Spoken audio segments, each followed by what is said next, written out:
So my question tonight is this. Why do some people hate Britain so much? England was made on the backs of foreigners. That's even going back to England was made on the backs of foreigners, particularly black people. And I find it so interesting that we are only British when we're needed. We're British when we're winning for them. We're British when we're creating for them. We're British when they're prophetizing off us. Britain wasn't built on the back of foreigners.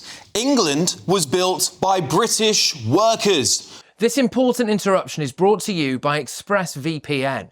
Protect your money and your identity. Click the link in the description or scan the QR code here to get ExpressVPN right now and save up to 73% on annual plans today. Right, let's get back into it.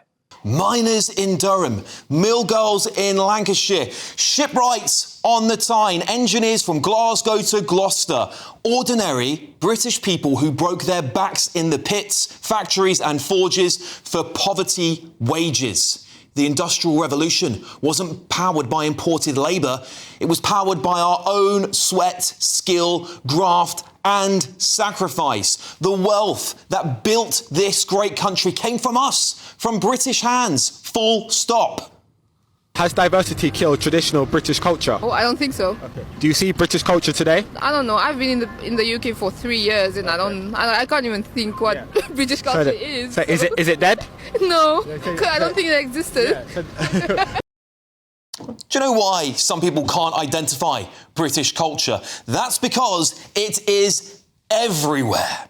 It's the very language they speak, the words coming out of all their mouths. It's the Celtic, Roman, Saxon and Viking foundations of these great islands. It's the Norman conquest, nearly 1,000 years of the British crown, the Magna Carta planting the seed of liberty, and the genius of Shakespeare, whose words still define storytelling across the world. It's the Victorian innovators who dragged the modern world into the beginning of the industrial era, engineering and scientific discovery following suit. And it's still lived in the everyday across Britain. The village cricket matches, the Sunday roasts, the Christmas pantos, the cosy pubs, dry humour that gets us through crises, the proms, the Shakespearean theatres, the red post boxes, the seaside fish and chips, the coronations, the village fairs, those little rituals that make Britain unmistakably Britain. From Stonehenge to Westminster, from Chaucer to the Beatles, this culture is so deep, so rich, so influential that some people can't even recognise it because they're swimming in it. They don't hate our culture, many of them. They're either blind to it or they're jealous of it. One country you wish that didn't exist in the world? The United Kingdom. Why do you wish the United Kingdom never existed? Because the United Kingdom is the source of all evil. They destroyed India, they destroyed America, they destroyed Africa, they destroyed every part of the world to create this, where we're around. That's why I wish UK did not exist. Wow, okay. Oh, let's talk about history, shall we? We ended the slave trade, deploying our navy, our money, and yes, British blood, because the British public was so morally outraged when they saw the reality of slavery that they forced Parliament to act. We spent decades policing the seas, bankrupting ourselves to stop a trade that most of the world continued for generations. While others trafficked human beings, Britain made it her mission to end it. British Empire is the darkest ever. The Commonwealth, that's the darkest ever. British Empire, Commonwealth. That's literally England going to countries and destroying communities, like Britain has kind of like, that was back in the day. That's like the movement. Like we're all here now. Yes, we built an empire. Not perfect, no empire ever is, but one that left behind parliaments, railways, courts, legal systems, universities and infrastructure that many nations still use to this very day. We gave the world the English language, the global common tongue. We created the operating systems of modern civilization, global trade, modern science, banking, the industrial age, aviation, telecommunications, and the internet. The same internet the anti-British activists use to moan about Britain every single day. English people, my husband Jeffrey Sachs already told you that behind every problem in the world is the British. We invented the steam engine, the jet engine, the light bulb, the telephone, the television, penicillin, the programmable computer, radar, DNA fingerprinting, the MRI machine, the postage system, the tank, the railway, the hovercraft, the smallpox vaccine, modern nursing, and the rules of football, rugby, boxing, tennis, golf, and cricket. And then we shared them with the world. Now, that is not a comprehensive list. And when humanity needed saving from tyranny twice, it wasn't Paris or Berlin or Moscow that stood alone. It was us. Spitfires over Kent, bombs obliterating our cities, Nazis killing our men, women and children. And this tiny island told the darkest evil in human history, we will not surrender. But what do we get for our heroism and our sacrifice now? A chorus of self-loathing from our own people. People we invited to live in the greatest country on earth. And now, a cohort from the Caribbean community being welcomed to London who are now demanding reparations. Trillions, by the way, trillions of pounds from us based on, at best, pseudo-mathematics. Why is there modern failure to make something of their own countries now that they, of course, have to pay the price for 2025? Why should we be the ones to pay the price for it? We haven't had an empire for a very, very long time. And despite none of us alive today being responsible for the empire, nor benefiting from it, they're asking us to cough up more. But here's the truth. What Britain has given the world is immeasurable. Not flawless, not bloodless, but no nation on earth has a cleaner or more consequential legacy. Britain is worth celebrating. And the next time someone tells you our culture doesn't exist or that our country is evil, remember this. It isn't facts driving their hatred, it's jealousy. Every time you're online, your money and your identity are at risk. Scams now make up nearly 40% of all crime in the UK. That's thousands of attacks every single day. In Britain, someone has their identity stolen every 2 minutes, leaving victims with wrecked finances and years of stress. The threat is real, and you could be next. ExpressVPN is your shield against criminals. It locks down your devices, hiding your personal information and financial details from hackers, scammers, and anyone else looking to exploit you. So whether you're checking your bank, shopping, or just browsing, ExpressVPN makes you invisible to prying eyes trying to steal your money and your identity. ExpressVPN shields your data with military-grade AES 256 encryption. That's the same standard trusted by the US government to guard classified information. This is the highest level of online security you can get. So don't wait for disaster. Secure up to 14 devices at once and get powerful password protection. Real support is available 24/7 because cybercrime never sleeps. Save up to 73% on annual plans today. Every moment you hesitate is another moment you're exposed. Protect your money and protect your identity. Get ExpressVPN right now. Well, on the back of that, I'd like to get the thoughts of my panel. Labour councillor Sebastian Salik, senior reporter for Guido Fawkes, Ellie Wheatley, and businessman and activist Adam Brooks. Adam, I'll start with you. I love this country. I think this country's going through a very difficult time. I think this is a very, very hard time for Britain. But, you know, I could have gone on for an hour there. Yeah. What do you think makes Britain so great? Look, I love this country, but I absolutely despise the people running it and that have run it for a long time. The culture and identity of this country is being eroded. It's undeniable. At the end of the day, things like pubs, they're closing at the fastest rate ever. I'm a publican. I'd be amazed if I'm still a publican in a few years' time, just because these governments make it impossible for you to stay open. If you go to places like Whitechapel or Bradford, you cannot say that they are British. If you landed there, you would not know you were in England or in Britain. Some people just do not even speak the language. Now, going to the language, there's 1 million people in the UK that cannot speak English. There's 21.4% of English school children do not speak English as their first language. So it's undeniable that things are changing in this country.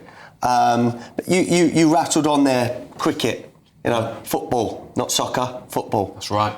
Fish and chips. These are if you ask an American what is British, they will reel off this list.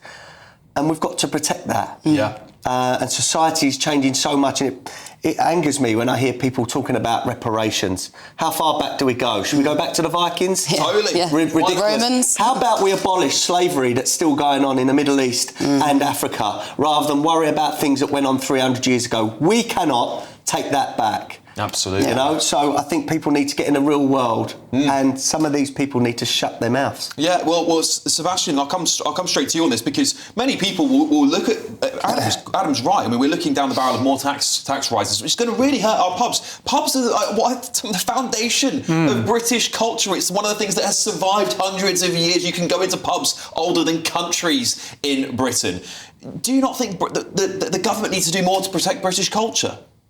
Look, I mean, I think we all need to do more to protect British culture, to be honest. Pubs are essential. People like Adam are creating communities for people. It's a really hard one to explain. It goes back to the idea of what British culture is. If you try to tell someone from France, sorry, we don't sit in cafes, we go to the pub, it's this dark room that sometimes smells of smoke and all you can drink is booze, but it's fantastic. They'll never believe you. But that's the reality we all live. One thing I find really odd is we all fall into this trap of explaining our country through the prism of who our rulers were, who our prime ministers and our kings and queens were. And I'm sure we wouldn't want to do that today. I think you lot certainly wouldn't want to do that today, define Britain by the current government.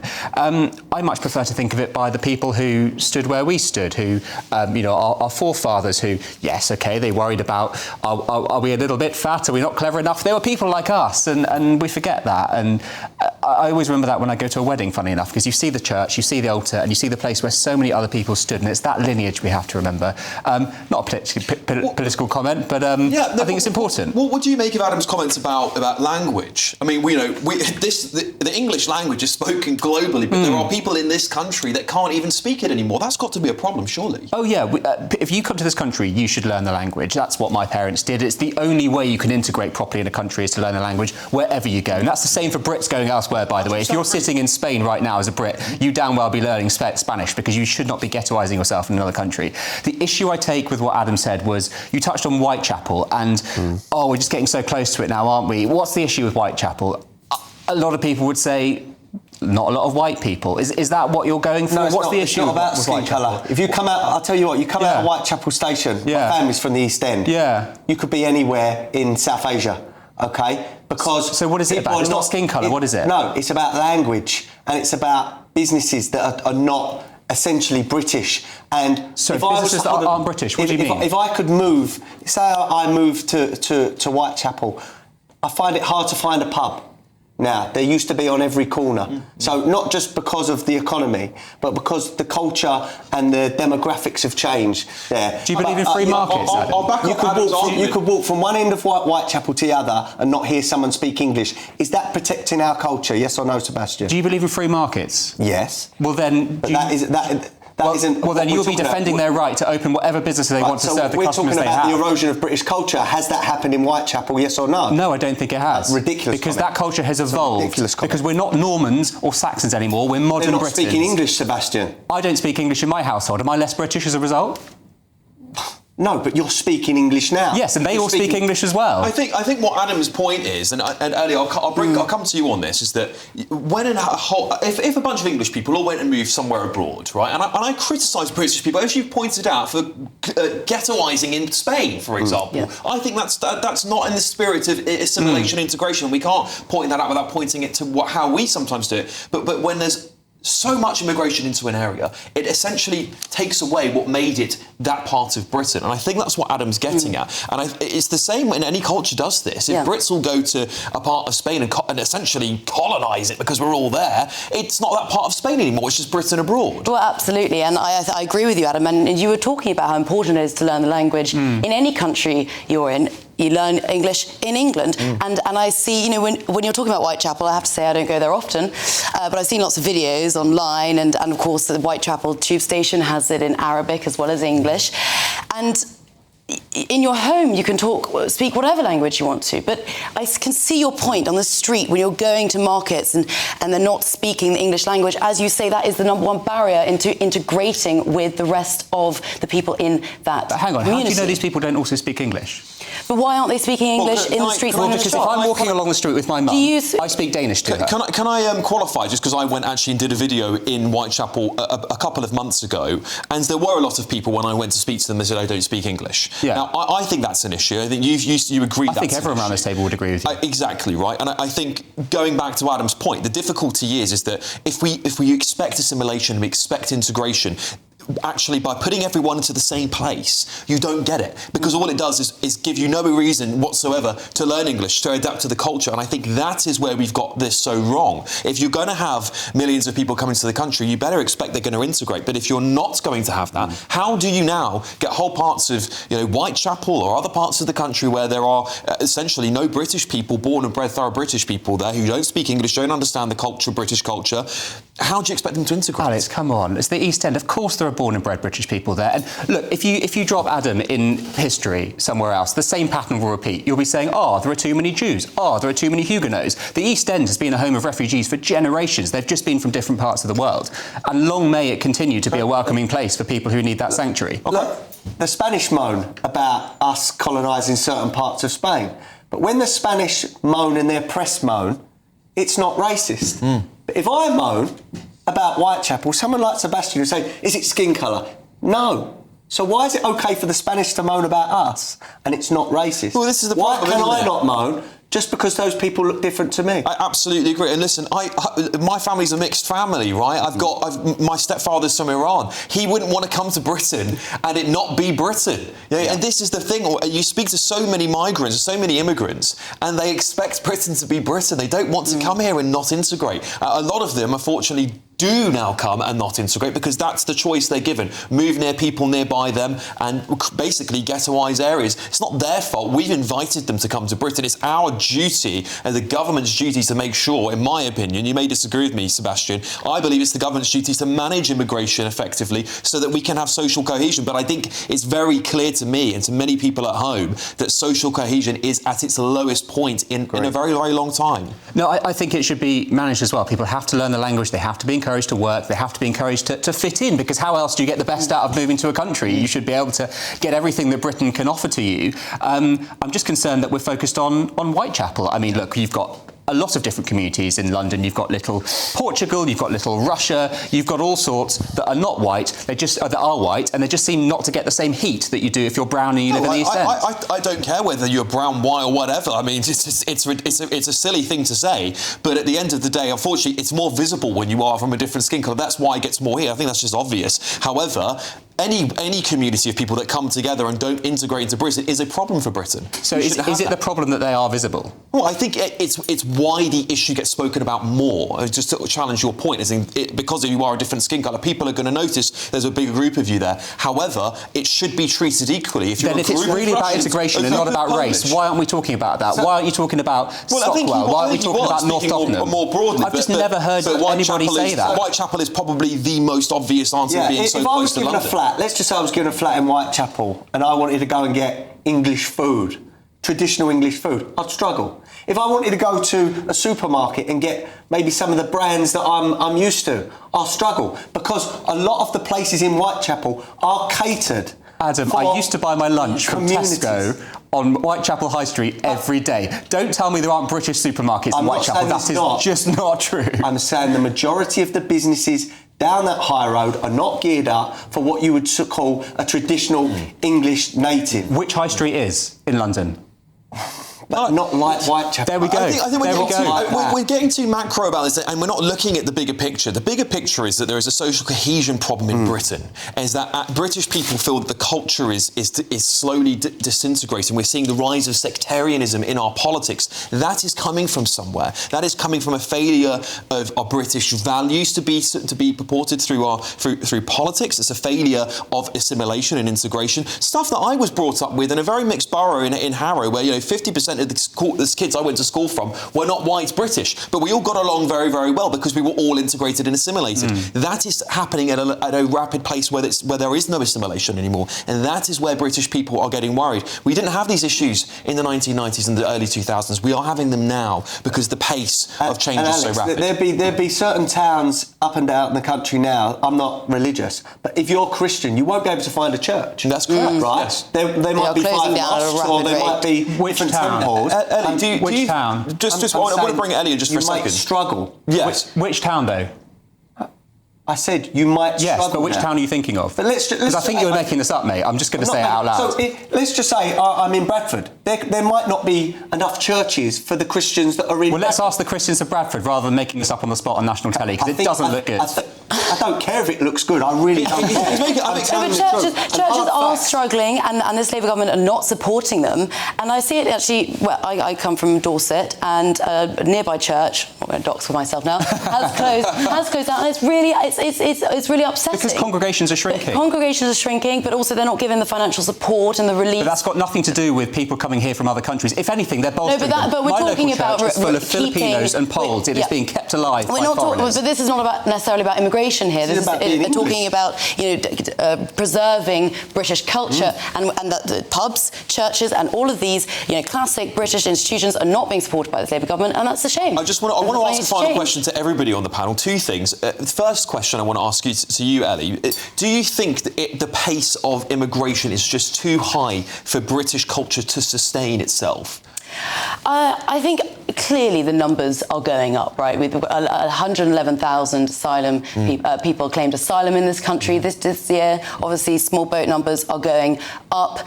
And net migration has been surging over the last few years. So, yes, we see it and we talk about it more, and as a result, it becomes a bigger issue. We have, to be fair, seen Labour trying to crack down on it. Shabana Mahmood is trying to crack down on all of this. Whether or not